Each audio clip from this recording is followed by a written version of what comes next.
Good evening, everyone, and welcome to the second January of 2024 Leather Chronicles. My guest this evening is a longtime Leatherman who started his journey in New York, and we are going to get his story this evening. Real quick, before we get started, please like and subscribe, comment, because it feeds the algorithm.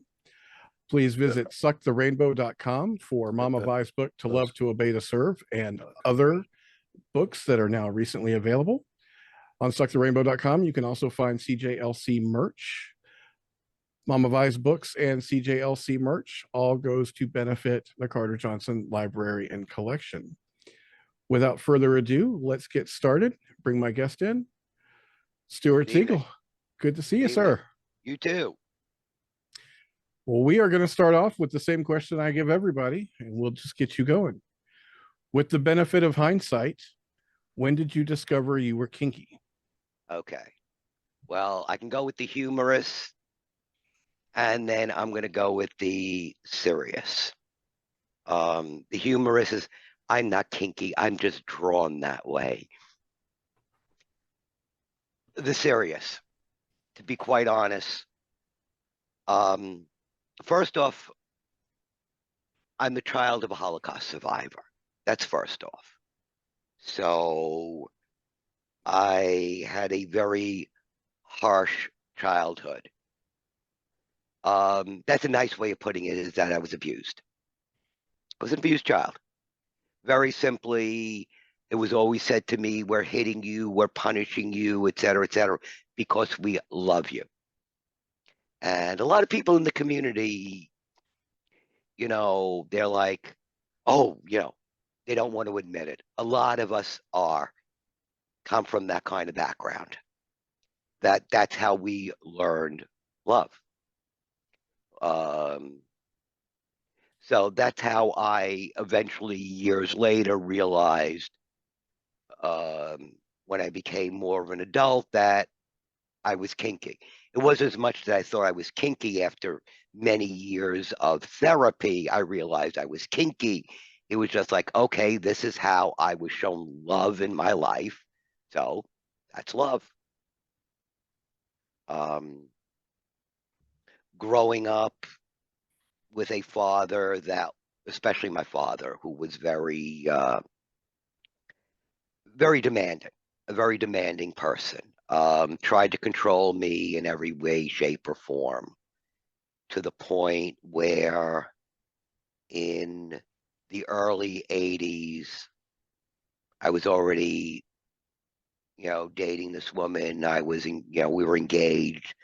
And the big thing to wear back then was black t-shirt, black jeans, and a black denim jacket, especially when going to the Rocky Horror Picture Show. Why? Because that was on the cover of Tim Curry's album, I Do the Rock. Right. That was the cover of the album. So, of course, we all had the black t-shirt, the black denim jacket. My father hated that look and used to hide that jacket from me all the time. But Rocky Horror is actually how I kind of entered into this community. Excuse me, in 1978, I used to go to Rocky Horror at a theater in New York called the Waverly. It was where the midnight showing of Rocky Horror originally started. And one of the regulars that would go there owned a place in New York named the Chateau 19. His name was Sir George. Chateau 19 was the play space pretty much in New York.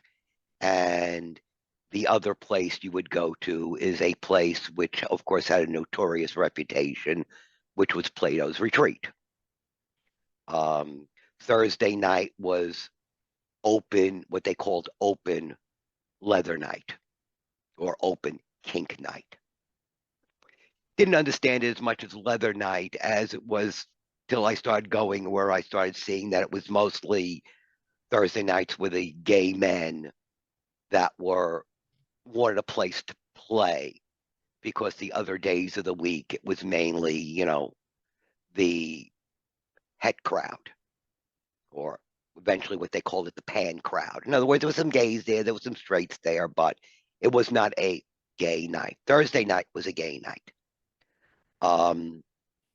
From him, we used to, like I said, Thursday nights, all the Rocky Horror people were allowed to go there. And a lot of the gay crowd was allowed to go in free of charge if you were part of his Rocky Horror crowd. Friday nights, he would bring us in his stretch limo after Rocky Horror to a diner that everybody went to in New York called the Tiffany Diner, which was on the corner of Christopher and 7th Avenue South, actually a little bit further in. Right above it, eventually, the Gay Men's Health Crisis opened. But that was a few years later. And then from there, we would go to the original Hellfire Club in New York.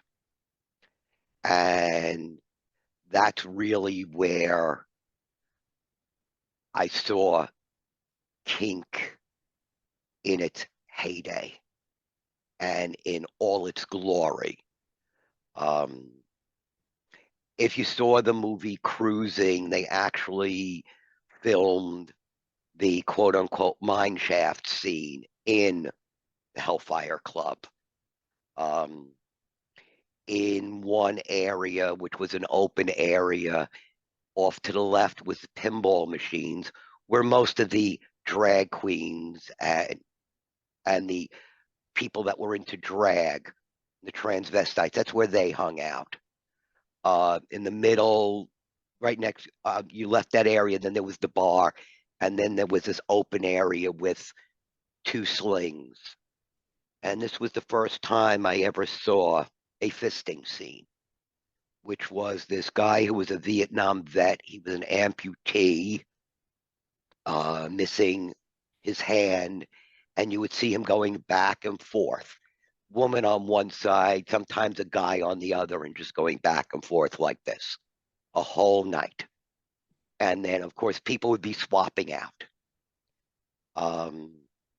Then in the back, across from there was like a dance floor per se. And then there was a couple of steps where there was this couch where you always saw people fucking. Straight, gay, bisexual, and then down that hallway was bathtubs. And I don't mean it was for taking baths. They were shower rooms, they called them. Didn't realize till a little bit later one time that talking golden showers, but they were what they called the shower rooms.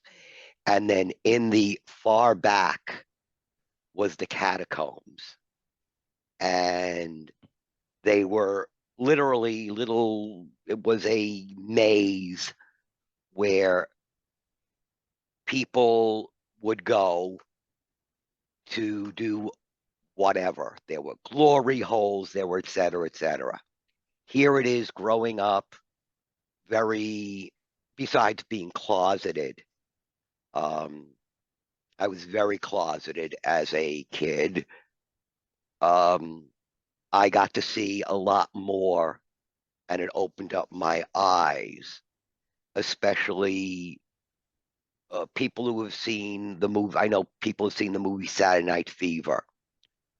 I was watching them film it because my aunt's apartment faced the street where they were filming it, and I hung out in that neighborhood because my aunt lived there, and I had some friends that were there.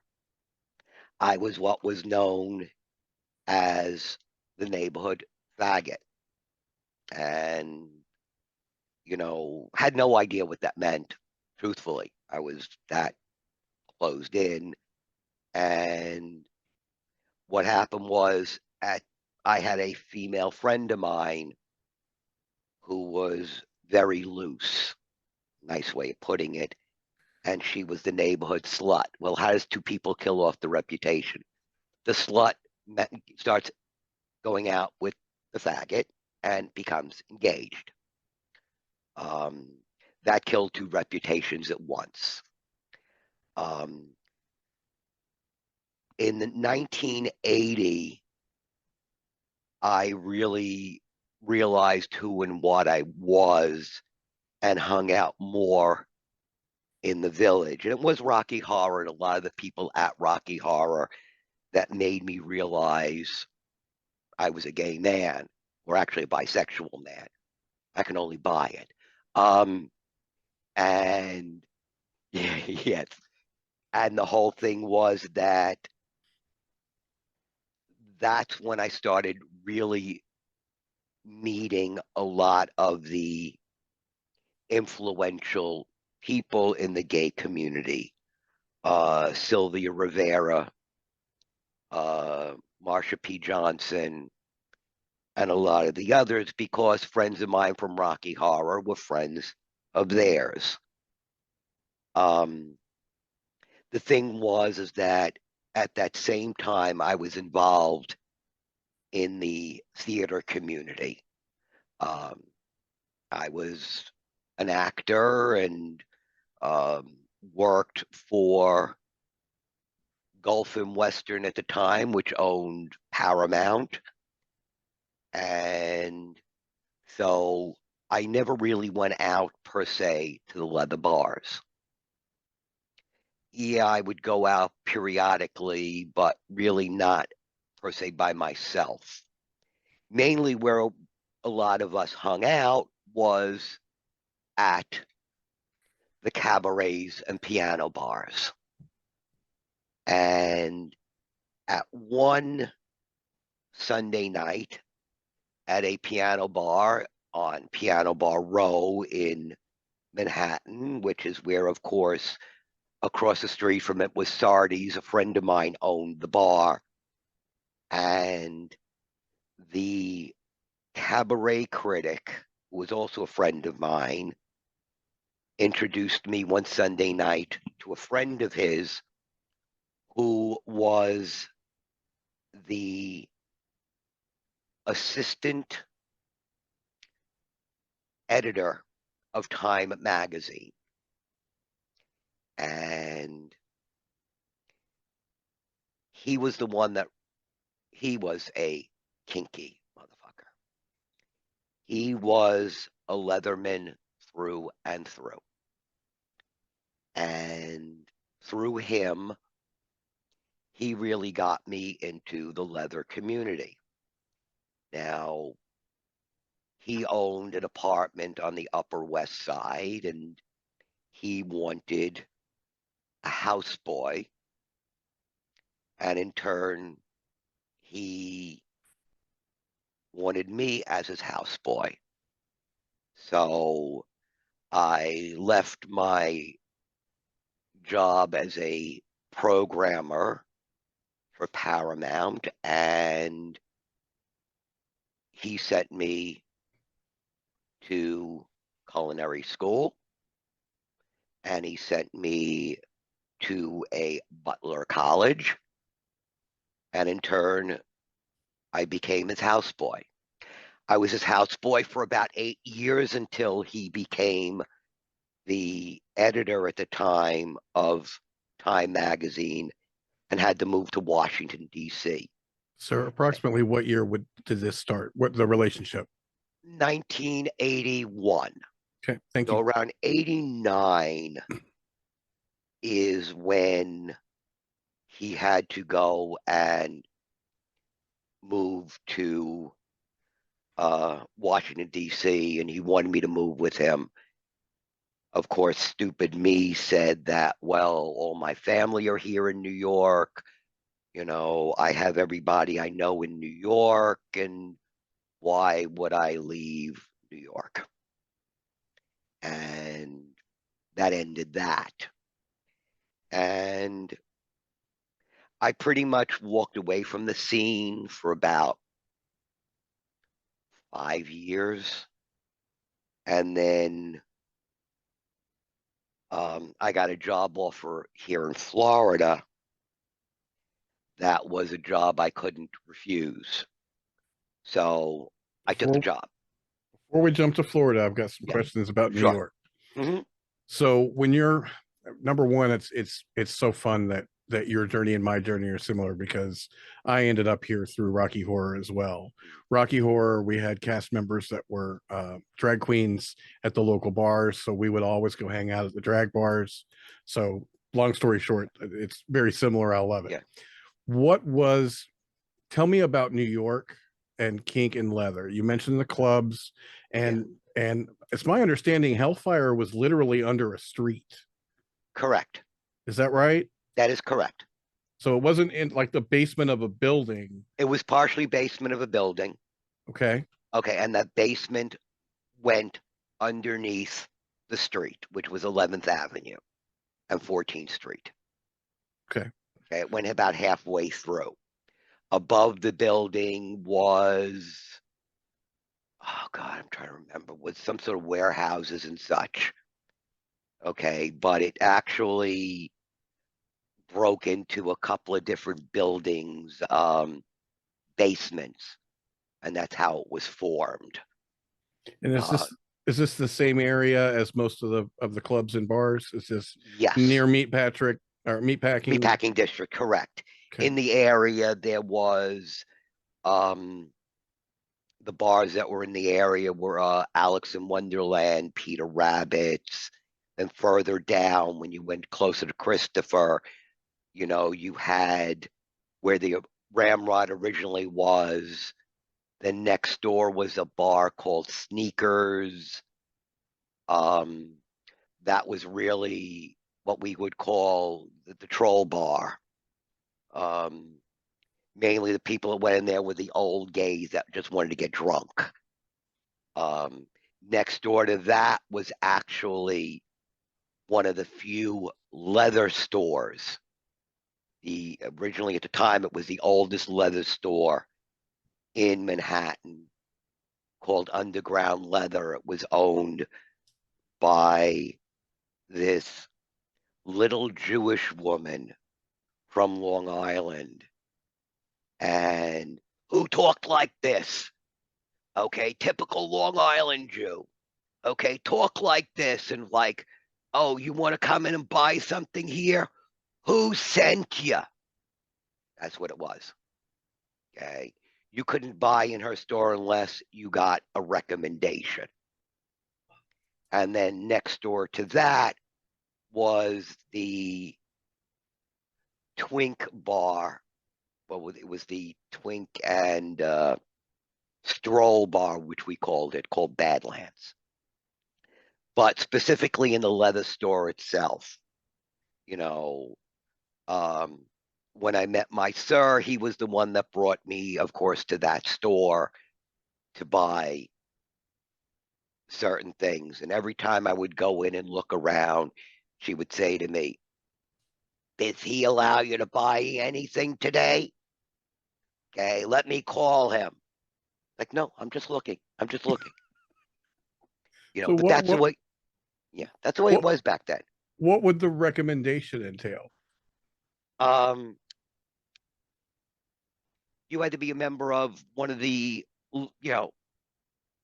motorcycle clubs at the time, or have to be someone who was involved in and the kink and leather community back then. That's what it really was. You know, yeah, she had all these things to show in the window, and all her stuff was custom to you, but she would not just sell to anybody.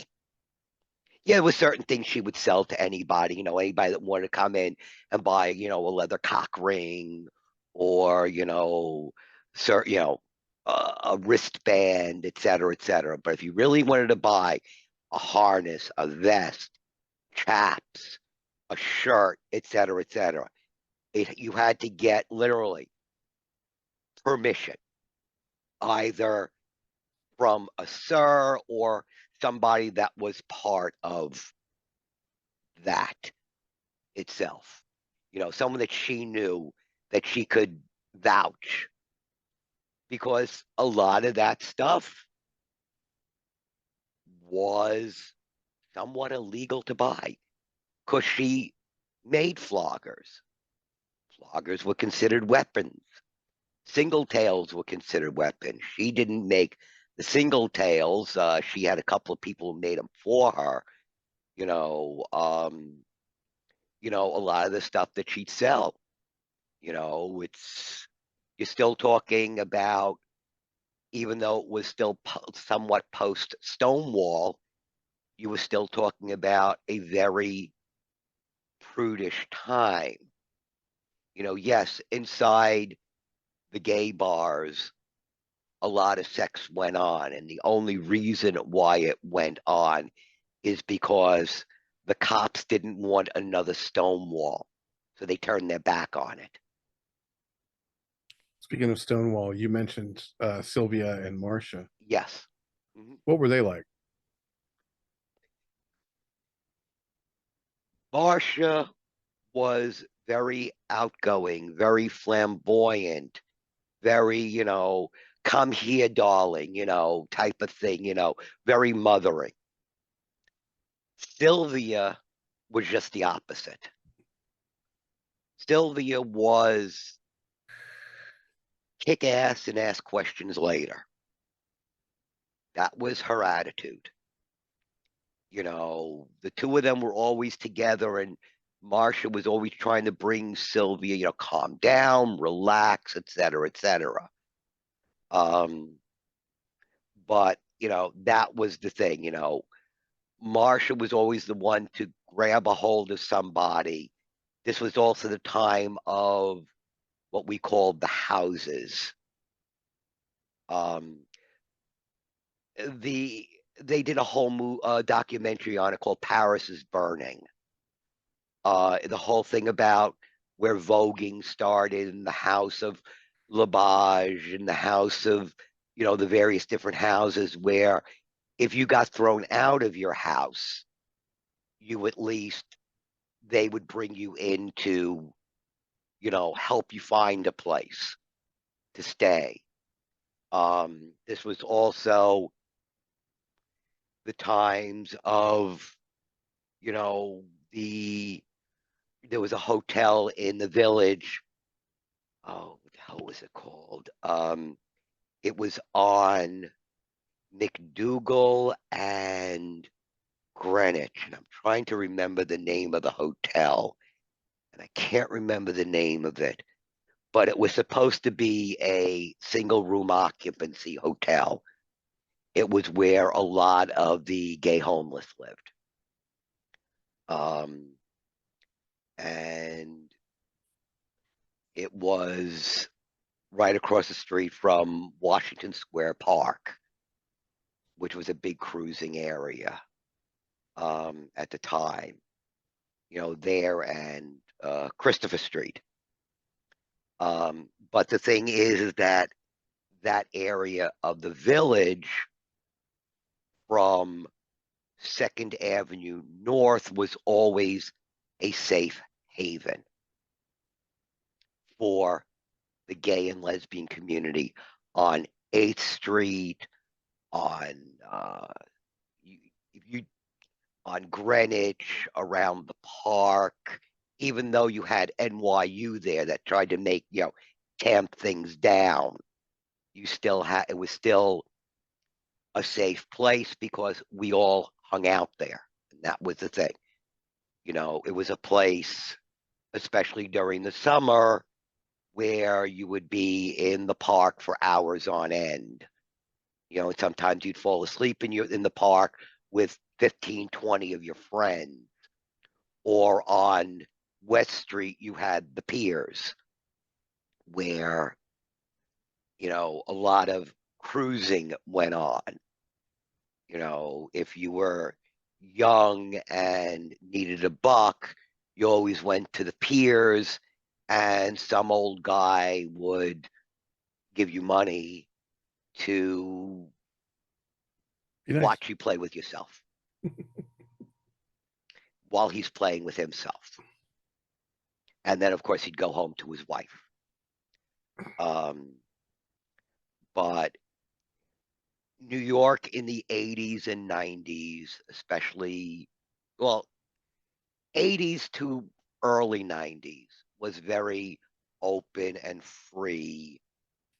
You had the bathhouses, you had St. Mark's baths, you had the Excelsior baths, you had East Side sauna, you had club baths, you had a lot of places where if you had no place to live, at least, for $10, you can rent a locker and go into the dorm room and at least be able to catch some sleep. A lot of people, like I said, I was very closeted back then. You know, I made sure that my parents, especially my father, who was a religious man, didn't know about me at the time. And what I do, I work for this person. Oh, I'm working for the assistant editor for Time magazine, and I'm renting a room from him because it's closer to get to there. That was the excuses. Vi mentioned, she said, don't forget Club O. Club O, yes, yes.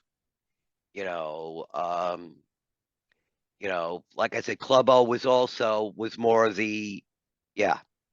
Club O was more of the female hangout, more of the, you know, male hangout. You know, uh, like I said, I was friends with this gentleman by the name of Sir George, so him and Club O did not see eye to eye to each other. They were competition. Um, the people that went to Chateau 19 also would not hang out at Studio 54, would hang out at Penny Feathers, which was the other upscale disco at the time. But it was really in the early to mid 90s when AIDS really became the main thing. Yeah, it's in the mid 80s. It was, still called GRID, gay related immune deficiency. Um, I knew some of the people that were the original people passed away back then. One of them owned a very big piano bar in the village, which is where I usually hung out. I hung out at the piano bars. It was, yes, the leather crowd hung out there, but at the same time, a lot of famous people hung out there where after a Broadway show, they wanted to just hang out, sing around the piano, et cetera, et cetera.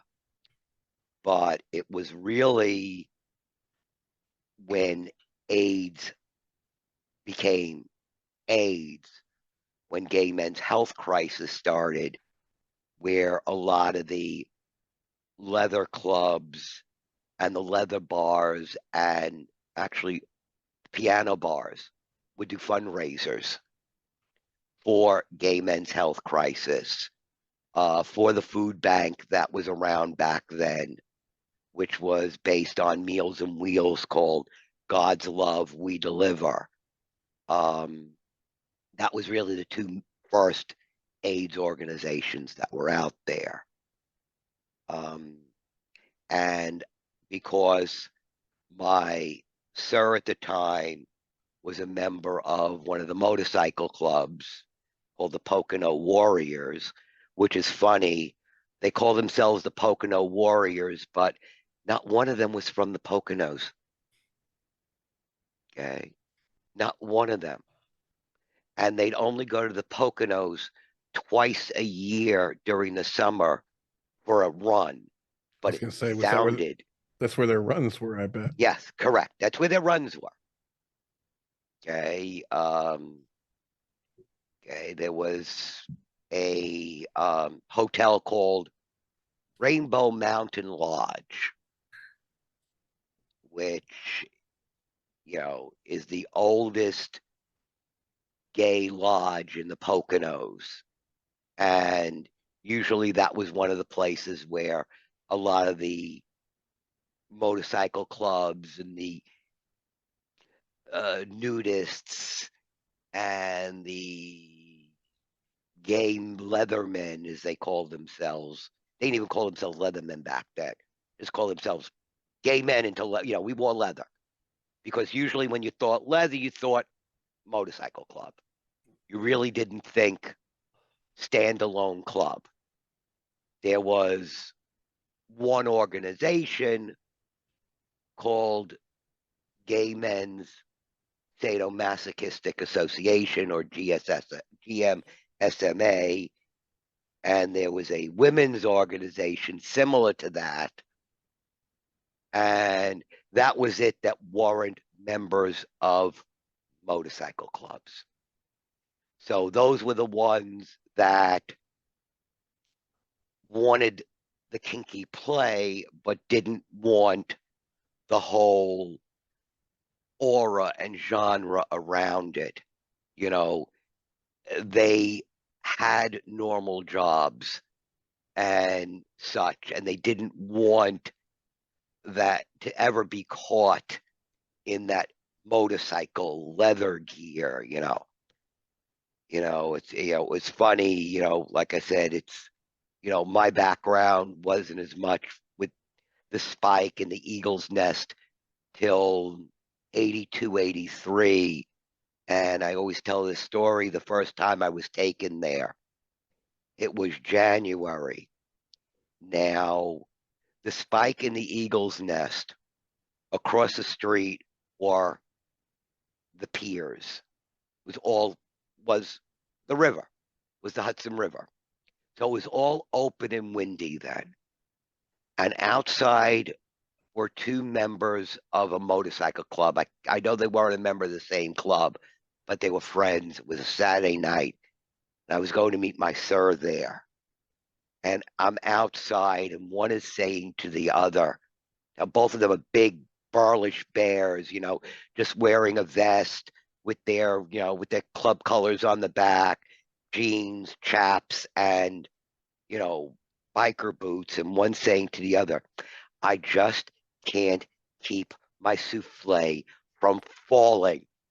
And the other one says, you need cream of tartar and a copper bowl.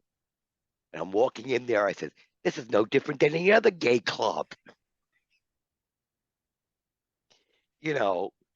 But here it is, these big I was like, my souffle keeps falling. This is what you need to do. But, it was when AIDS really started, a lot of the kinkiness and such out in the open really died down. The bathhouses, there were 4 bathhouses at one time. Only one stayed open, which was on the Upper East Side. And the only reason why is because first it was in an office building. So you had to know it was there. And the name was not baths. It was saunas. There was no sauna in the place, but it was saunas. And they also they had 4 rooms that they rented for 24-hour periods, so you can come and go as you please. So they were rarely registered as a hotel. And a private men's club, like the New York Athletic Club and the Downtown Athletic Club. And therefore, well, this is an athletic club for gay men. The entire athletic equipment consisted of a bicycle and 2 dumbbells. Plenty of rooms, but that was all their athletic equipment. But mind you, like I said, my sir was a member of the downtown athletic club because he had to be. And for the place that gave out the Heisman Trophy, the only thing that made an athletic club was that it had a swimming pool. They didn't even have a gym there. So that's how they got away with it. But like I said, a lot of the time in New York, I was very much closeted. You know, my private life was my private life. Um, and my parents didn't ask me no questions, I'll tell you no lies. That was always my mother. Um, so like I said, they didn't want to know. It wasn't until, like I said, much, much later on, which I'll get to. Um, but New York in the 80s and the 90s for the gay community, it became less abusive. I'll put it that way. There was still a lot of abuse that went on. Don't get me wrong. There was a lot of bashing that went on. A lot. You know, to this day, one of the rumors of how Marcia ended up in the Hudson River was that, to make a couple of bucks, which we never saw Marcia ever do this, but, would hustle periodically. We don't think that's true, but hustled somebody that was, also, wanted to do it on the down low. There were a lot back then, but, it was, especially for gay men, it was a dangerous time, you know. I will say back then, though, the women had it a bit easier. You know, there were a couple of bars, for example, also on Christopher Street. There was one notorious bar called the Duchess, which had a lot of the female leather crowd there. And no one wanted to fuck with them. Everyone was too shit scared to fuck with them. And then there was another bar called Peaches and Cream, which was more of a ladies bar. But New York in the back then, like I said, it especially, and I will say because of Rocky Horror, all types showed up at Rocky Horror, and the main thing is that if you had an attitude, you're getting your ass thrown out, and you're getting your ass thrown out by Miss Kevin and Miss Cece. Okay, you're not getting thrown out by Steve, who owned the place, or any of the bouncers. You're getting your ass thrown out by the drag queens. Okay, that's the way it was. There were all, like I said, it was the welcoming place. It was, it had the reputation, especially the person who was the MC there. Flamboyant is putting it mildly. Are you talking about Sal? I'm talking about Sal Piero, yes. Sal Piero first was a designer of greeting cards. And his favorite greeting card, there was always a raffle Friday and Saturday night to raise money for, the fan club and to do various things and to give out free tickets. And one of the things that he would give out all the time was a greeting card that was 3 feet long, and it was a penis. It was a penis. It was a 3-foot dick. But Sal was very, very, very flamboyant. He also was helping with the design of other greeting cards, which was one of my favorite greeting cards that he made sure to give to me for my birthday every year, that said on the outside, I have a sexual fetish to pecans and pistachios. And inside it said, yeah, I'm fucking nuts. Okay. And, it was Rocky Horror back then was, especially even, being just post Stonewall was a safe place for everybody. And that was the thing. And that's what everybody felt. You knew you went in there and whatever bullshit was going on in your life, you left alone for 2 hours. Okay. And if you met friends there, and I did, and I'm still friends with some of them, and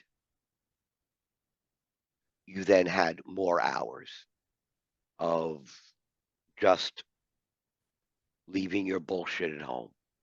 Yep. And that was the main thing. That's what at least helped me realize who and what I am. Okay. I am a bisexual man that leans towards men. Okay. Or as I like to put it, hey, when it comes to sex, okay, I prefer men doesn't mean I can't do it with somebody else. As long as there's consent there, and that's the main thing, consent. And that's the other thing that I learned regarding this community, was how to accept consent. Absolutely. Okay. Mhm. I have a question, and I'd like to find a lighter conversation to finish up on. But Sure. New York, 81, 82, Mhm. discovery of AIDS, then as grid, Yeah. the mystery, and then grid, and then Yeah. finally AIDS. Mhm. Just if pass along a little bit of what it was like to be in that community, because it was so big and there were so many in New York. You didn't, first in the beginning, we didn't know how the hell it happened. We didn't know what the hell was happening. So truthfully, regarding the clubs and the bars and the bathhouses, nothing changed. Nothing really changed. It wasn't until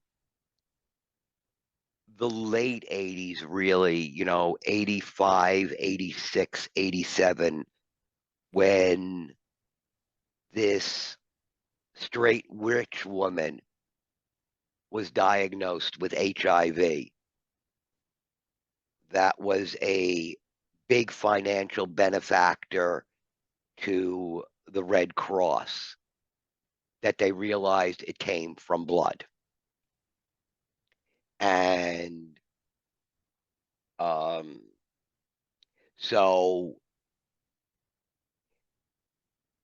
even back then, like I said, blood and body fluid. So at that point is when the big condom movement started, and sex didn't stop. It was just, a condom in between. But even that was, I don't care. I don't like them. They're not natural feeling. And it wasn't though until, like I said, the 90s 91, 92, where the whole difference with sex and gay sex changed. So it wasn't really as much in the 80s during the reign, because here's the thing. First off, the mayor, like I said, the mayor at the time, which was a mayor by the name of Abe Beame, he was the first Democratic mayor in New York in 20 years, didn't want to make waves, you know, didn't want to piss off the gay community to because very simply, look at what happened during the 60s and 70s. So he didn't want another riot to happen, which is why, like I said, the bars ignored, the police ignored the mine shaft where sex went on rampant in there, ignored the spike, ignored Badlands, ignored a lot, the bathhouses, because they didn't want the riots. It wasn't actually until the first closeted gay mayor of New York, Ed Koch. Ed 85. Koch was as queer as a $3 bill. He lived right across the street. First, he lived right across the street from Washington Square Park. Okay. And when he was a city council member, you'd always see him hanging out, trying to pick up the young things in Washington Square Park. It was when he became mayor that everything changed. But no, he was queer as a $3 bill. You know, excuse me, he dated, once again, to, like I had the neighborhood slut. He dated for many years a, you know, a beauty pageant winner by the name of Beth. Okay, hey, Ed Koch is Jewish, Beth is Jewish. Beth was a lesbian. Okay, Ed Koch, Beth never got married. Ed Koch never got married. Put one and one together. They didn't live together. They're always seen together, but they didn't live together. Okay. But it was really Ed Koch that put the crackdown in New York, because at this point, the gay community knew he was gay, and if he did the crackdowns that were necessary, don't get me wrong, they were necessary, but still, anybody else doing it, there would have been riots. Him doing it, it was like, damn, we're not going to riot because we were scared that, well, I'm coming out of if there was a riot, he would literally, one time somebody said that if a riot happened over this, he'd come out of the closet. And that would, we all knew that. So. All right. One last That's how Rocky things Horror change. line. I'll let you go on. Mhm. Did you ever write any lines? A few of them. Do you remember any of them? Let me try and think. God. Where's your fucking neck? Okay. Okay, and there was a couple of others, but I can't remember them. But I did write, me and a female friend of mine did write the fan club theme song. Yeah, Cool. there's actually a fan club theme song. It went, oh, Tim Curry got ill the day he went on the pill, but he told us he had cramps. And Peter Hinwood was there in dirty underwear. The crotch was sticky, yellow, and damp. Then Susan got laid, though she barely got paid. Richard pays by the size of your cunt. Then Tim Curry threw up. When young Barry popped up, it's just what Anita Bryan would want. It was Richard's $1 million movie. To think that sex is really groovy. Tim told us never sit and dream it. Get off your backsides, go out and be it. Whoa, at Richard's $1 million picture show. I knew Kimmy O'Brien was really crying when Richard took Patricia to bed. And I really got hot when I saw Dr. Scott lift his leg and try to give himself head. Little Nell did the tap. Meatloaf came in her lap. It's just what a groupie could just what a groupie could stand. Then the cast took a bow as we made it our vow to be the Rockies' #1 fan because we love Papa. Yeah. Thank you for coming to the Rocky Horror Picture Show. Picture If show. you Yep. haven't come yet, please see a doctor or a member of this cast. Yes. All right, just Yeah. for the Rocky Horror fans in there. All right, Yeah. sir. Wherever Okay. you want to pick up and go forward. Okay. You were heading Well, to Florida on us. I was heading to Florida. 1990. I got a job offer for a major corporation doing software quality assurance. And I happened to have joined. Oh, excuse me. Alcoholics Anonymous. There was a gay Alcoholics Anonymous. I had a drinking problem in New York, and that was also one of the reasons why I left. And in Fort Lauderdale, there was a gay AA, and I met at the time. He was the Mr. Florida Drummer 1992 and his crew of people. And he welcomed me in. And what happened was, he heard I was from New York and I knew, I knew this one, I knew that one, blah, blah, blah. And it's like, oh, you fit in perfectly with our crowd here, the leather crowd. And one of the people I met there who lived right near me, he since he lived near me, he would pick me up. At the time when I just moved down here, I didn't have a car yet. I'm still living with my parents. They had a condo down here. So, I was living with them, and that's what also said to me, okay, I'll move to Florida. I have a place to stay. At least I have family here. My parents had a condo. My father's sister lived 5 blocks away from me. So at least I had family, God forbid something happens.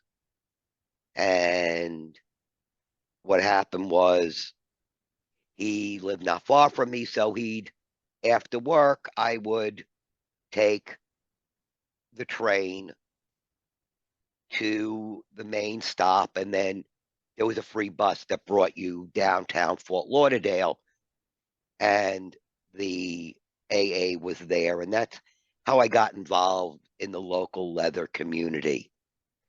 And they welcomed me in with open arms in the beginning.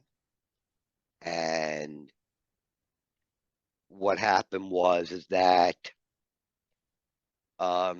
they would take, since I didn't have to worry about a ride home at night, having to take a cab or whatever, and it costing me, back then $20. I lived that far from Fort Lauderdale that, I would go to the Ramrod. And at the time, Ramrod just opened, but there was the Fort Lauderdale Eagle, and that was it.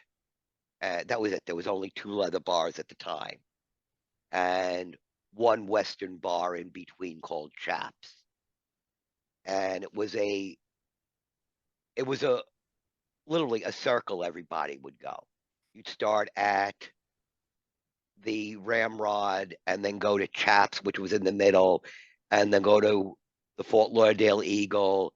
And then if it was still early, you'd go back to Chaps, and then maybe you'd end the night in Fort Lauderdale. Well, because I knew the people at Gay Men's Health Crisis, one of the owners of one of the bars here said to me that we have a local HIV clinic, and you seem like you're a talkable type. You don't have a problem talking to people. How would you like to fundraise for us? So I said, I'd love to, except I don't have my own vehicle to bring the stuff around. But I said, the minute I get my own vehicle, I will. And I'm down here about a year, and happened to have been one of my neighbors died in the condo, and my father bought me his car. Of course, his girlfriend that he lived with already had a car. It was an extra car. So my job was to do the fundraising in front of the Ramrod, the Eagle, Chaps, and all of the leather bars. Why? Because I already knew a lot of the people. And also the person that I met at was Mr. Florida Drummer 1992 was also involved with this organization. At the time, it was called HealthLink. And what happened is that, he introduced me to so many people in the community, et cetera, that he would literally take me by the hand. But the other thing is that he was starting an NLA chapter in Florida. And this is 92, 93. This is 92, 93. Yes. The original NLA Florida. And through that, there was an NLA liaison who was the boy of the president, one of the co-chairs, by the name of, I can't think of Chuck's last name. Don't need it. Chuck is fine. Okay, Chuck. Okay. Anyway, he was the NLA liaison. And one of my other friends that I was introduced to, he introduced me to him. And his name was Jazz Salcido. And he was living with his parents in Miami. And since I had a vehicle and his vehicle wasn't reliable, our mutual friend said, hey, can you do me a favor? Can you go pick him up, on your way home, and don't worry about it, he can stay at my place, blah, blah, blah. And that's what I used to do. So I would pick him up, because on Friday nights, I would do the fundraising, the collection, as we called it, in front of a stripper bar in North Miami. And since he lived in Miami itself, it was just 20 minutes away. So I would go pick him up. We would do the collection outside the bar, bullshit. And then I'd bring him up to Fort Lauderdale, where he'd spend the night at this place or this friend or at the bathhouse or whatever. Pick him up Saturday. We'd hang out together, et cetera, et cetera. And me and him became very close friends. First off, we had mutual friends. He was from New York. I'm from New York. We knew mutual people. He was a bouncer at a bar that was 2 blocks away from the Spike and the Eagle's Nest called Jay's. He was the bouncer outside, and I knew people that went there, and I would see him if I would go to Jay's. So he looked familiar, and I'll never forget. It was, he knew a lot of the gay people that were somebody. He was friends with, like I said, the co-chair of NLA. That was his daddy, who was in IML the previous year. And he knew a lot of other people, and we started, meeting, just as friends. And then finally, we hung out so much together. It was like everybody thought of us that we were already in a relationship. It's funny. We didn't think we were in a relationship. We were friends, and I had, through another friend through AA, me and him rented a townhouse. And so I had a room in the town. I had my own room in the townhouse. So when I would pick him up Friday night and bring him home, he would sleep in the room in the townhouse. I would be sleeping on the couch downstairs. And eventually, well, push came to shove. We had another friend stay over.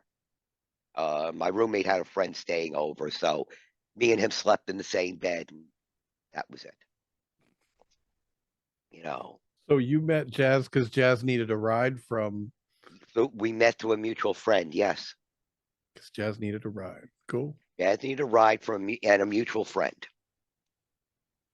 Okay. And so what happened was, I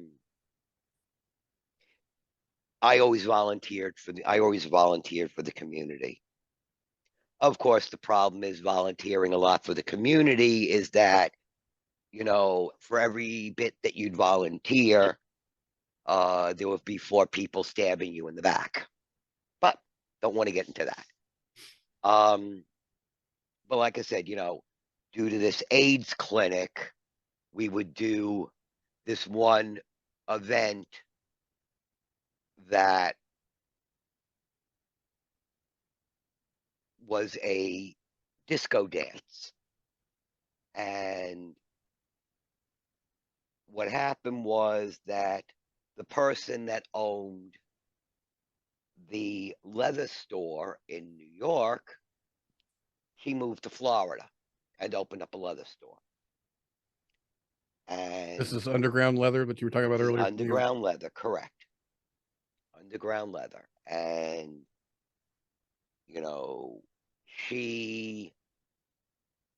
I never forget, and it's finally, okay, here it is.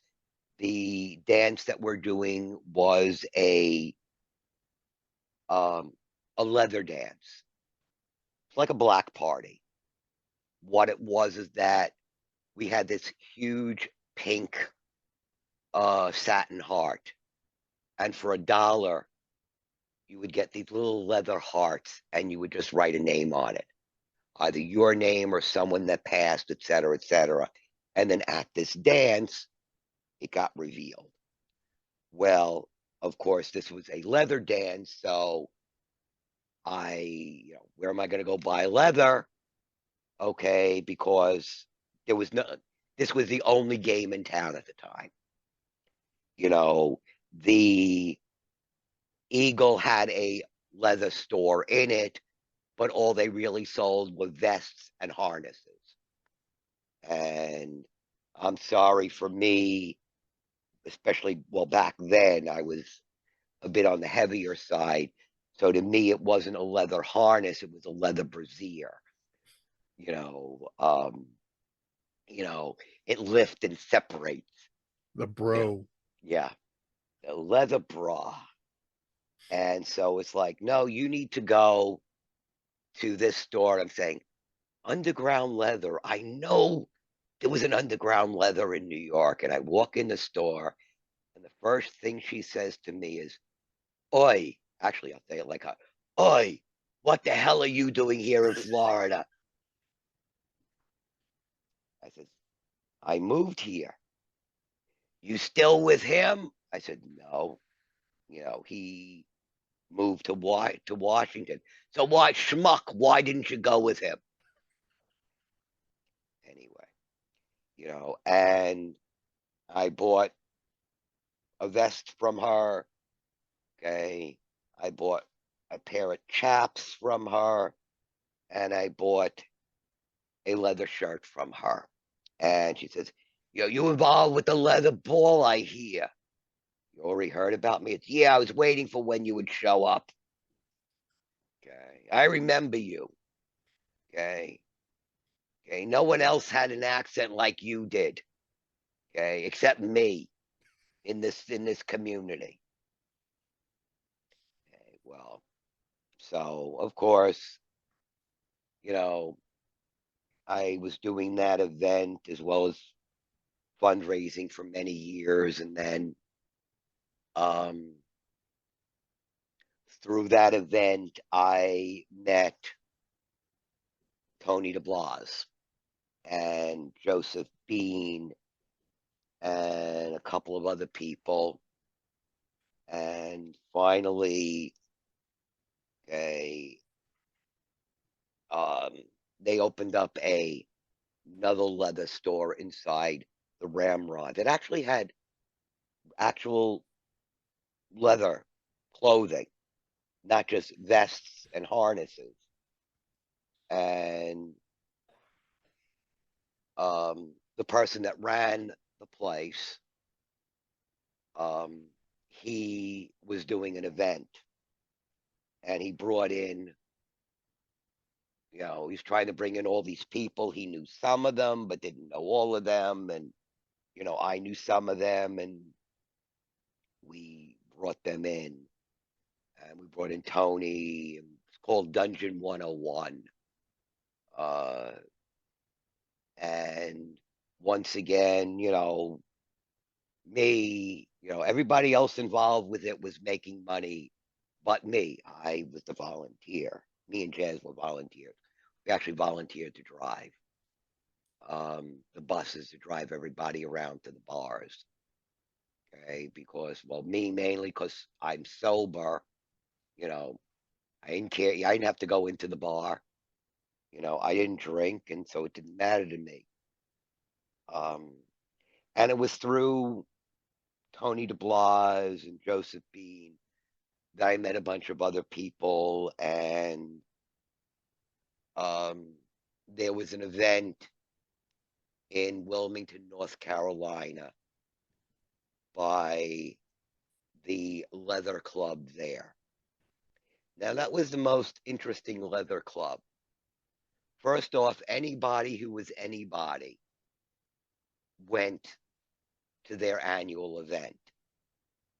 But the whole club consisted of 4 members. That was the whole leather club. But they had bylaws, and they had rules, and they had everything else. Okay. And that's where, and because one of the 2 of the members knew that I volunteered like crazy, they introduced me to somebody who, after about 3 or 4 hours of conversation, realized that we had a past before we had a future.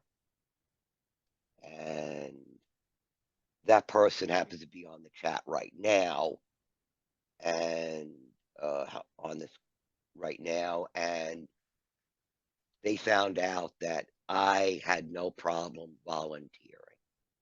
And I love volunteering. I still do. I don't ask for credit. I don't ask for anything. And they were looking to start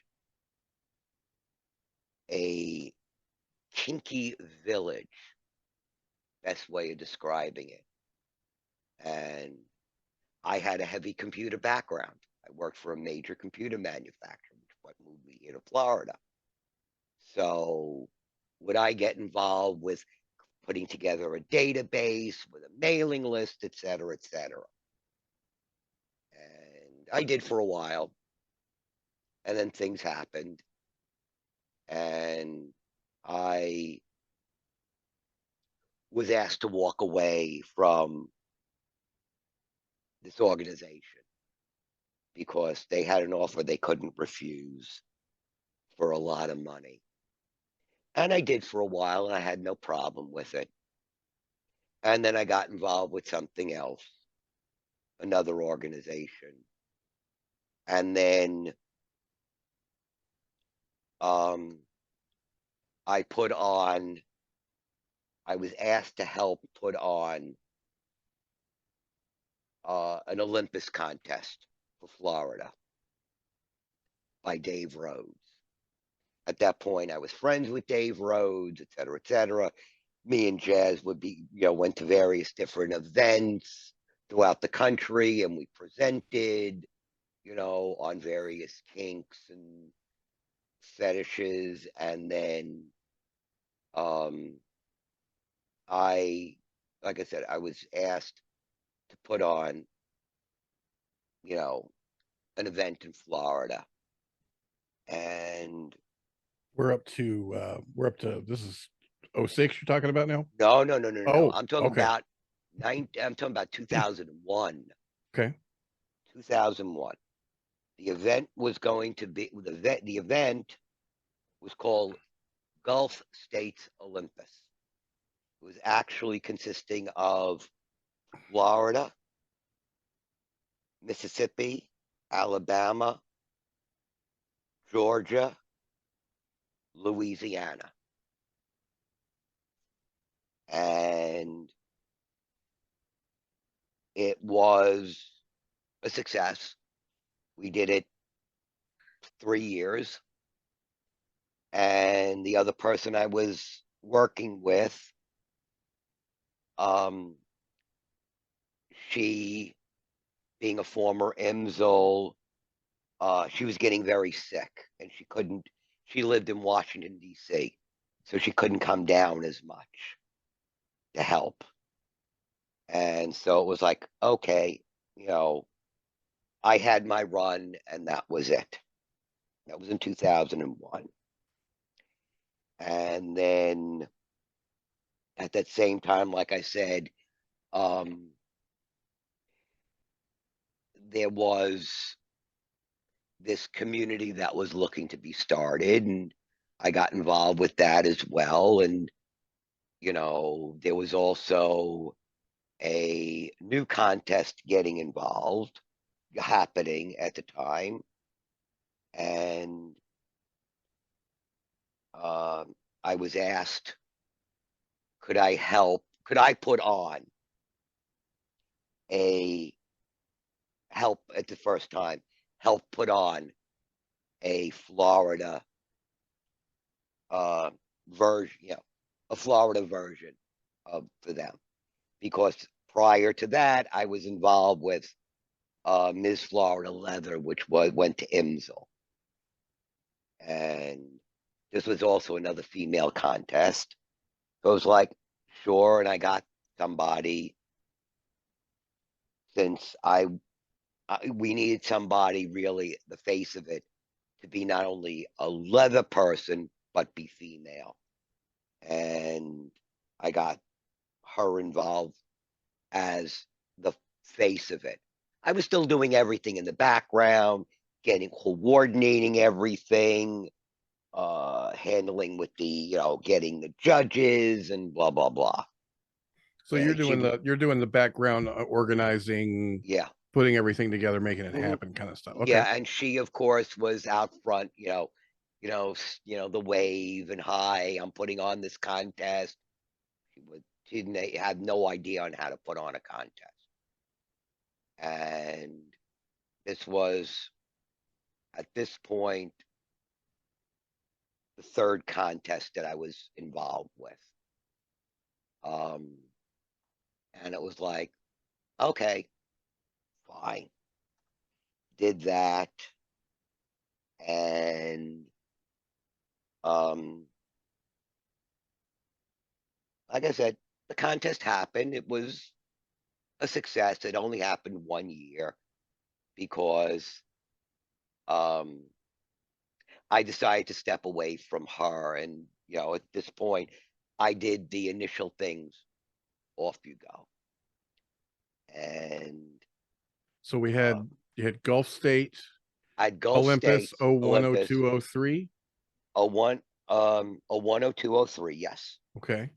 I had Miss Florida Leather. That was actually in 97, 98, because in 99, I actually put on a South Florida drummer contest. It was local contest here. It wasn't a statewide contest.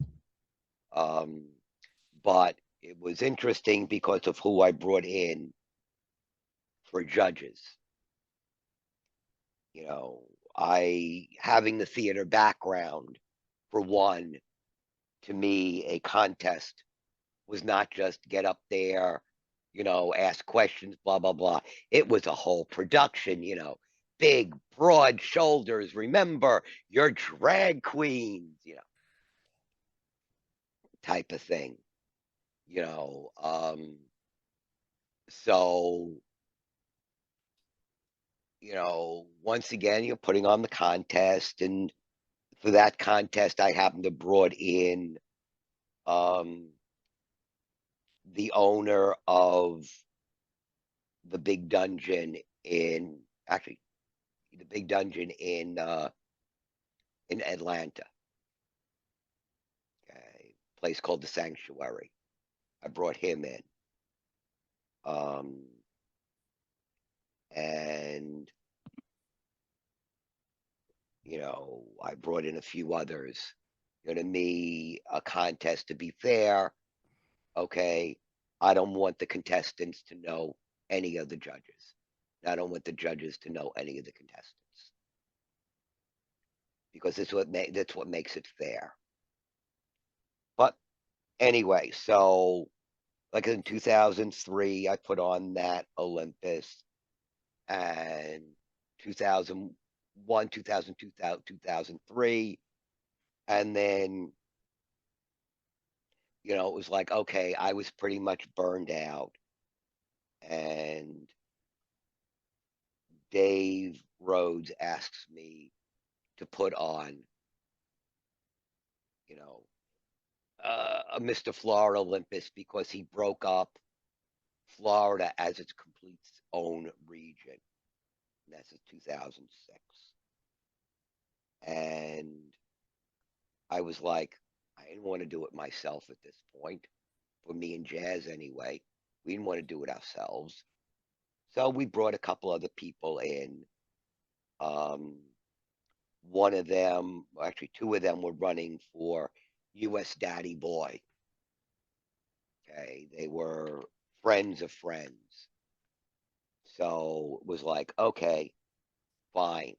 Listen, I'll do all the coordinating, since you are running for a contest anyway, and I'll be at your contest. Um, how about at your contest, we'll announce this event. All I need for you to do is, since you travel anyway for your job, and when just push the contest. Push the contest. We'll handle, me and Jazz will handle everything here on getting things coordinated. And since he lived in Tampa, he says, well, listen, I know the owner of, the Sun Coast. It happens to be the same place where the last Mr. Florida drummer was, and then where Leather Sir, Leather Boy first happened. Same, same person that put on that contest, he did it there. So they're familiar with the contest. They know what they're doing. Okay. They know what's involved. Okay. So we sat down with them and they said pretty much, okay, if you can book me 50 rooms, the place is yours. I said, well, I want to do a breakfast in the morning. And they said, fine, we can have our kitchen do the breakfast, talk how many people you're looking at. I said, I'm looking at 50, 60 people. Fine. $5 a head. Sounds good to me. So we put on the contest that year. And at the same time, we figured, okay, contests at this point were entire weekends of not only, the contest itself, but classes and such. So since I knew all these different people, I think that taught classes, I figured, okay, who wouldn't want to come down to Tampa? So actually St. Pete. So it was like, okay, fine. The hotel had a van that we can use to pick up people, and I had a vehicle that we can pick up people, and that's what we did. And that year there was a lot of local controversy because I wasn't a local. I lived in South Florida. Why are we doing this in Tampa, St. Pete? And my view was, listen, first off, if everything's being done in Florida and you people in Tampa, St. Pete are bitching that you don't have any events, et cetera, I'm bringing the event to you. And for two, once again, I'm not going to have people coming from Pensacola to drive all the way to Fort Lauderdale. That's not fair. This is the middle. So that was the whole thing on that. Plus Suncoast. Suncoast, correct. Suncoast was awesome. Yeah. Okay. It was originally a motel that turned into a gay motel that other contests were done at, so it already had a reputation. Okay. And of course, Olympus being a pansexual contest, you didn't have to be gay for the contest. And also at the time, I was a volunteer for NLA International. I was putting together the newsletter, and the area was looking to set up an NLA chapter. So I had to be in that area anyway to help that chapter form. Well, like I said, reputation, all I can say is reputation followed me because I was a person that would not let other people take credit for my work. That pissed people off. Okay, I'm not even going to go into the negatives of it. This is not about the negatives of the community or the lack of. So, like I said, I brought people in. People had a great time, and people in the area said, "Can you do the same? Can you put on another one next year?" And that's what I did. And that was the 2 years of the contest. Unfortunately, the people in the area, once again, had this attitude of how dare an outsider do something in our community. Why didn't I hand it over to this place in Orlando, this business, and let him run it? And since at the time that was part of my goal eventually, but still a lot of need to be handled on the back end on how to put it together. But put together the second one, and that was even more of a success. But, you know, the problem was that, I'm going to say it, and I know, you know, some people are going to say this is not the right place, but I'm going to say it. Some of the local people in Florida, they so wanted to shut down the event, they contacted the hotel that we were doing the second year at and first told them that it's actually not a leather event, but a pedophile event. And if you were smart, you would get payment ahead of time. And here it was, I was checking into the hotel that Friday, getting everything going, and then the hotel says, oh, everybody's checked in. The hotel is full. Every room is rented. And they're making money hand over fist that weekend. And then they say, oh, by the way, your event can't happen unless you hand over all of the money, or I'm shutting it down. And I was shitting bricks because I was waiting for some checks to clear. And two people that had a competing event were the ones that were pushing the hotel, saying that, you know, you need to collect your money, you need to collect your money, you need to collect your money.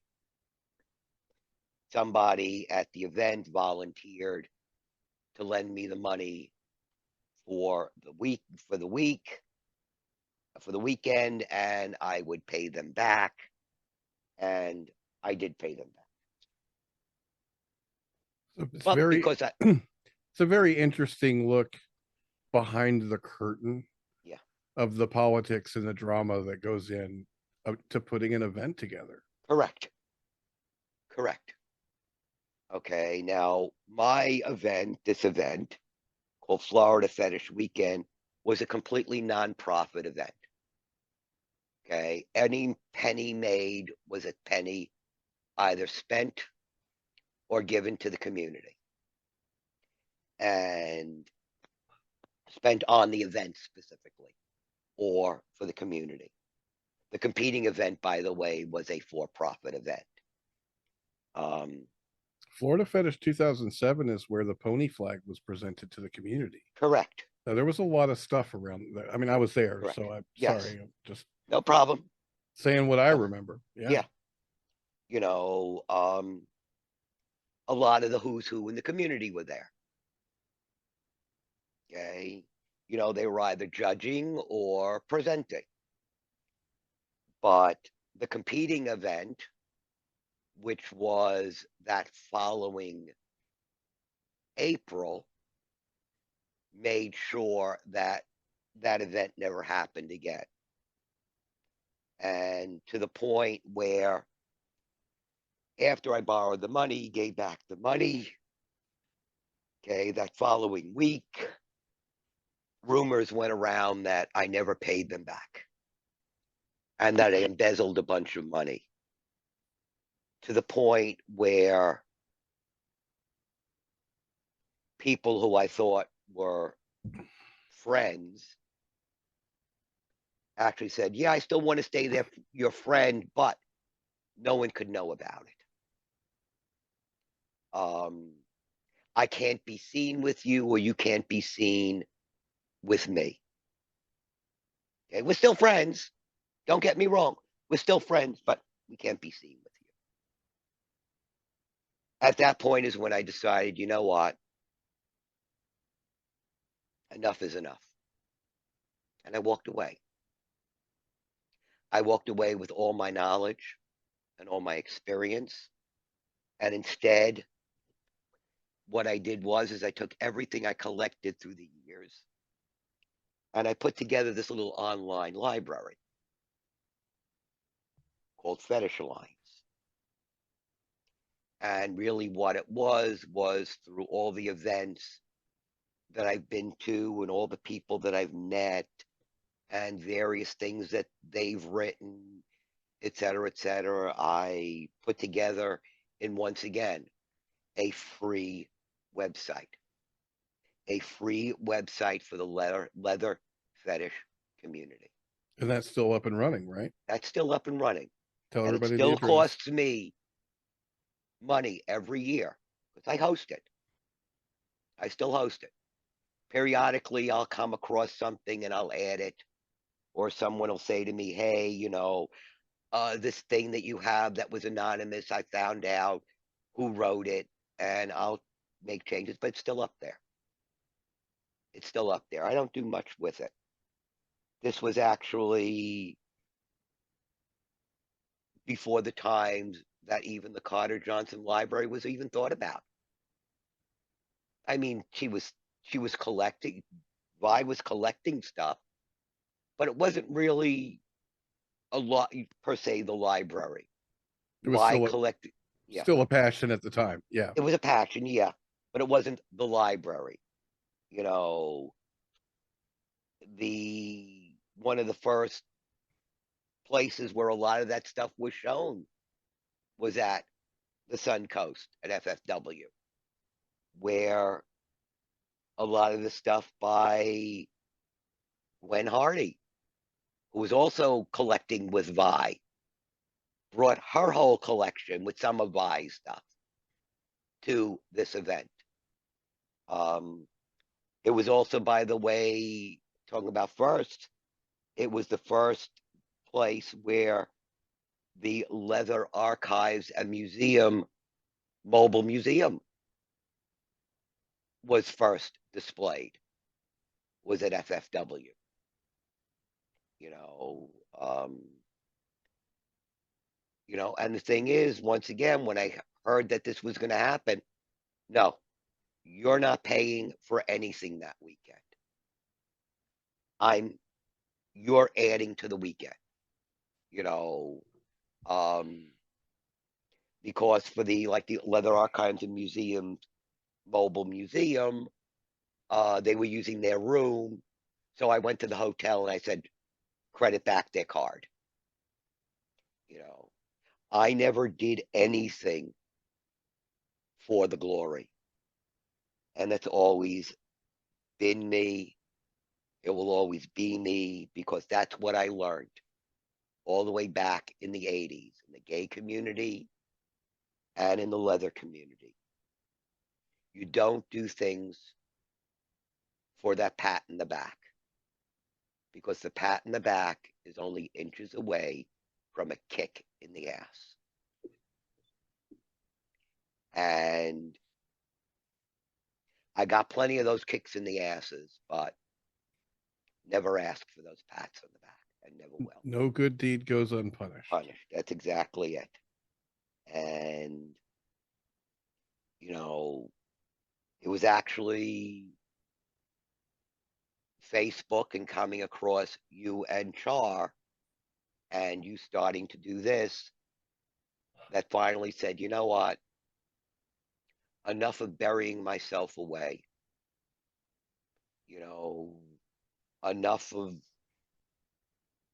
keeping everything that I've learned and gone through and seen and done, to die off with a lot of other friends, especially, like I said, in the past year, a lot of people that I've known that were famous or infamous have passed away. And I can't let at least what I've learned through the years die off. Yes, I started in this community when they called me old guard. When I started, there was no old guard or new guard or vanguard. It just was.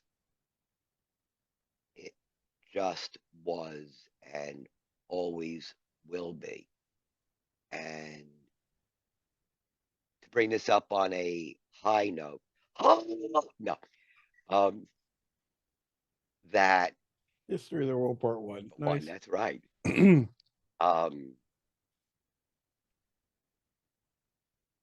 I've met a lot of people. I've learned a lot from various people, and I realized that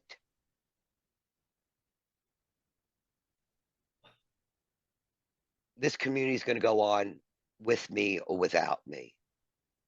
And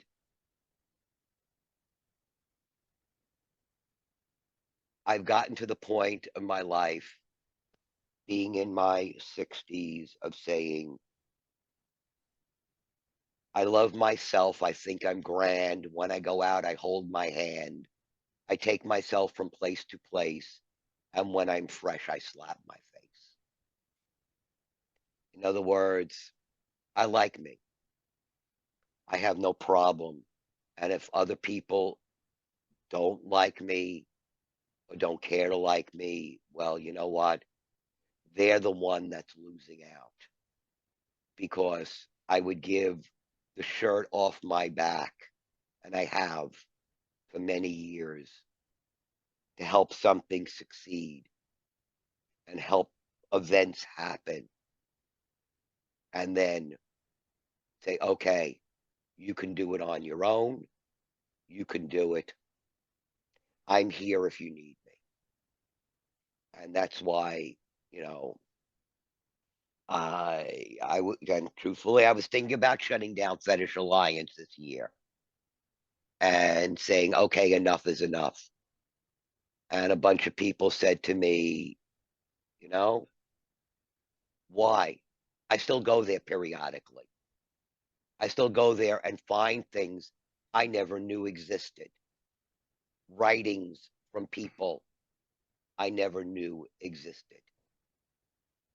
People that, you know, are long gone,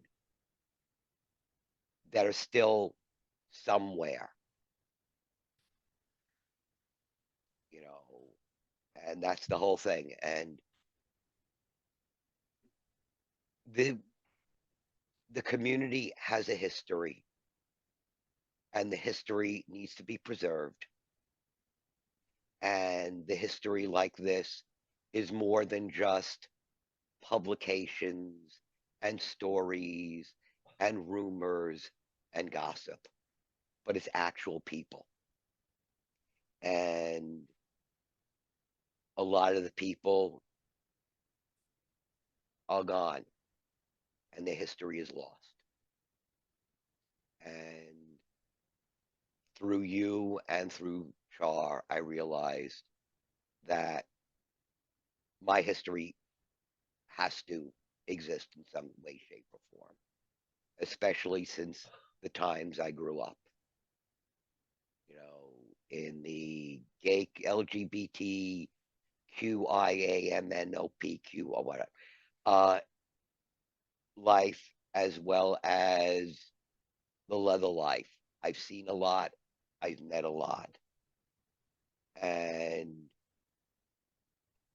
you know, there are still people out there that like sitting around grandpa, you know, with their legs crossed, looking up at them and saying, oh, can you tell me a story? At least this is another story to add to the chapter. Thank you.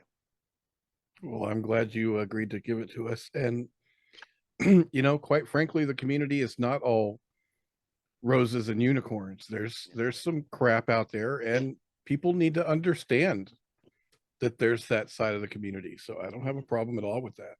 I think you covered the only question I had, which was what's involved in putting on a contest. You kind of got that one when you were talking about Florida Fetish. Yeah. I do want to know, what was Tony like? I never got to meet Tony. Tony, best way of describing him is a kinky Santa Claus. He was a fun guy. He was a jolly guy. He was the type where if there was a doorway or a 4 posts with eye hooks that he would bring sometimes himself. He would set up a spider web and tie you to it. And that's where I learned some of my rope bondage. And I learned one important thing, that when you have someone tied up, you don't then walk away to get yourself a drink. That when you have someone tied up, no matter how you have them tied up, their life is your responsibility. And you do not leave them for one moment. Peg had a question earlier. Is Miss Gulf Coast the title Lady D won, or are we thinking of a different contest? That's a different contest. Different contest. Okay. Yeah, this was Miss Gulf Coast Olympus. She won. This was based on her contest, Miss Gulf Coast. Okay, different contest, Okay, but different similar contest. Okay. Correct. This was an Olympus theater that I did, which was pretty much that at that point, it was the same region. But if I'm not mistaken, Lady D was going to Imsel. That was, but the thing is, Drummer and Imsel pretty much laid out the country the same way when Florida collapsed as a contest area, because all the contests were done in South Florida, and a lot of the other people in Florida were PO'd. Because I live in Jacksonville, I have to drive 5 hours to go to the contest. Meanwhile, the usual winners were local. Mm. And they were getting very pissed, and a lot of people stopped supporting the contest, which is once again why when I was asked to start up a Florida contest again, I said, no, I'm not doing it in South Florida. Right. That's not fair. You don't want to add to that irritation. Correct. Yeah. Correct. Yep. Correct. Sure. I would like to say that I am a stalwart supporter of Jazz, Dyer, and Stewart. And here, recorded for all time, I am their friend. Because fuck them people. I'm sorry. Just fuck them people. Okay. Without preconditions. Yeah. You know, like I said, a lot of people said, oh, I'll be your friend. You just said nobody can know about it. Yeah. You know, that thing you were talking about earlier about, shirt off your back or whatever you needed to do. That includes extra bed in a hotel room in Vegas for wayward people who are silly enough to think they're getting a room comp. So correct. Anybody else have questions? Please raise your hand.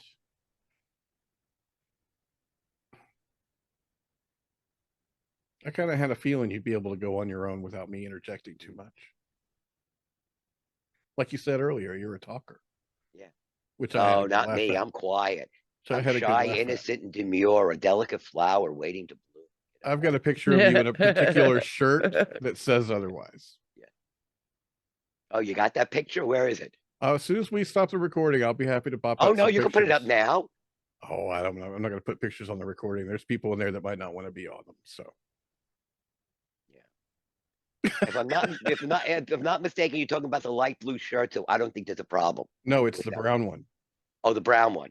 Okay. The shirts, the what does it say?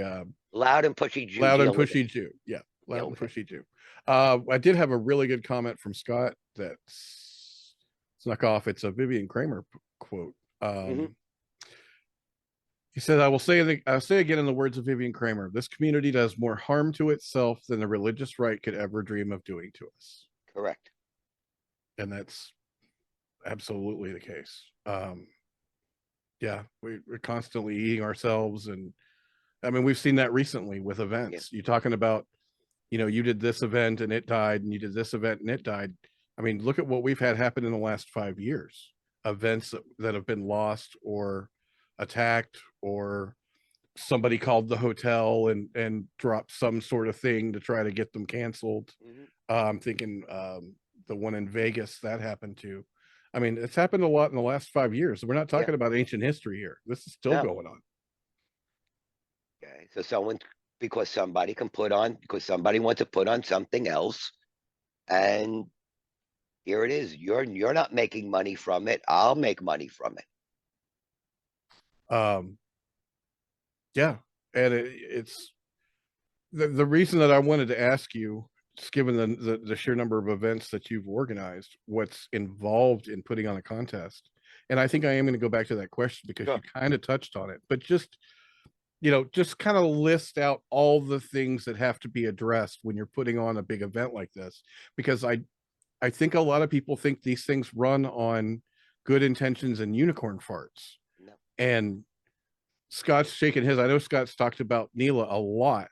Yeah. There is a lot involved to make one of these things happen. Can you just, off the top of your head, throw me out a list of all the things you have to coordinate? Just the list. Okay. Well, first off, okay, creating the website and handling how the registration is going to be handled. That's first off. But before you even get to that, first you have to find a venue that will accept you. A lot of venues won't accept you. Okay. And if they do accept you, you have to guarantee a sellout of the hotel. Guarantee. Or at least 75% of the hotel. And if you don't sell that out, then you're responsible for the difference. Correct. Right? Correct. Then it's getting like I said, events are these days, since the late 90s, early 2000s, are not only contests, but they're also, for teaching, et cetera, et cetera. Originally it was either a contest or learning. Two of them never really happened together. So, but if you're doing a thing with learning, so you got to get your presenters. You have to vet every one of your presenters, because people hear a contest is happening. Okay, you're getting emails out your butthole. Oh, I'd like to present. Oh, I'd like to present. Oh, I'd like to present. At least when we put on FFW, which was really the first one that we did that had classes as well as everything else, I knew most of the presenters. I actually asked them. A few came to me, and it's like, okay, what are you going to teach? Now, because I've been around the leather and fetish community for so many years, I would actually literally vet them. Okay, fine. You're going to teach a class on CBT. What is a testicular fissure? How do you deal with it? Okay, how long can you keep, a cock ring on somebody that's too small? Okay, scrotal inflation. What do you use for it? What do you use to inflate it? Penile inflation. What do you use to inflate it? That's just off the top of it. So it's asking questions. You have to have the knowledge. And if you don't, you have to know people who do. Okay. After you get your presenters together, then of course you need to put together your posters and your flyers and your postcards, and then literally get out to other events to push your event. What do you have at your event that's going to bring people from outside your local area to your event? Because truthfully, your local people are not enough to support an event. Okay. And then if you're having a contest, how do you make your contest as fair as possible? Like I said, except for the title holder. If I had a title holder that year, I never used a local judge.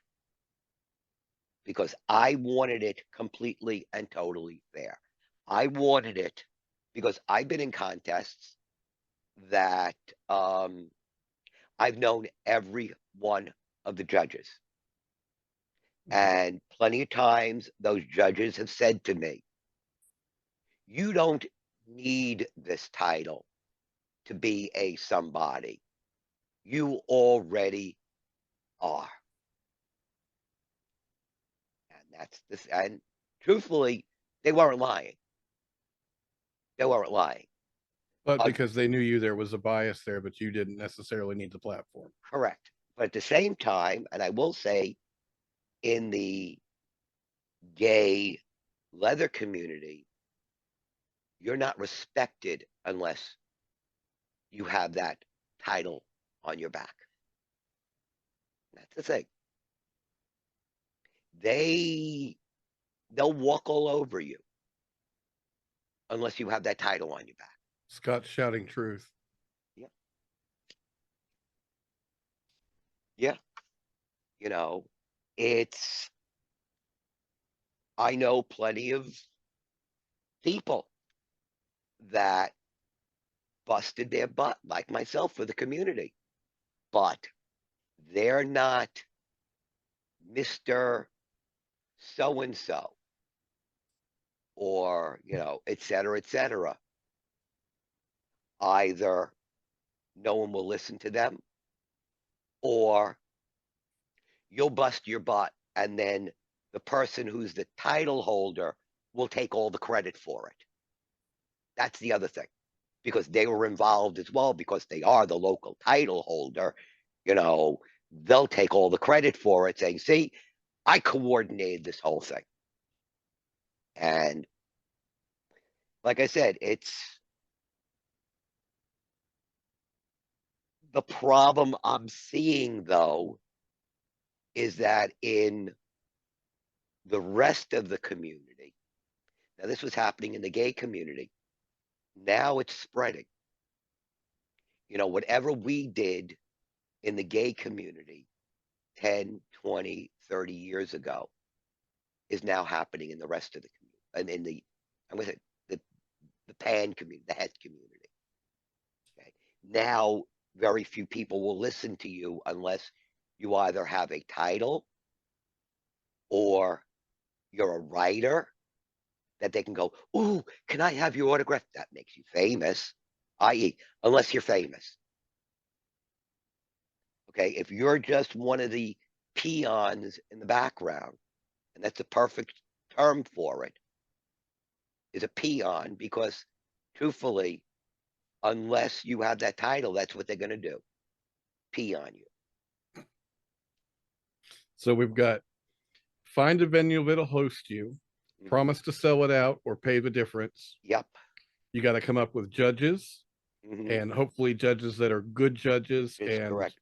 are not local. So you got to get five judges, Depending to 7 on the contest, 5 to 7. It's got to be an odd number.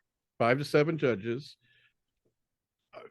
tons of presenters, if not hundreds, and vet them and make sure that their classes are worth a damn.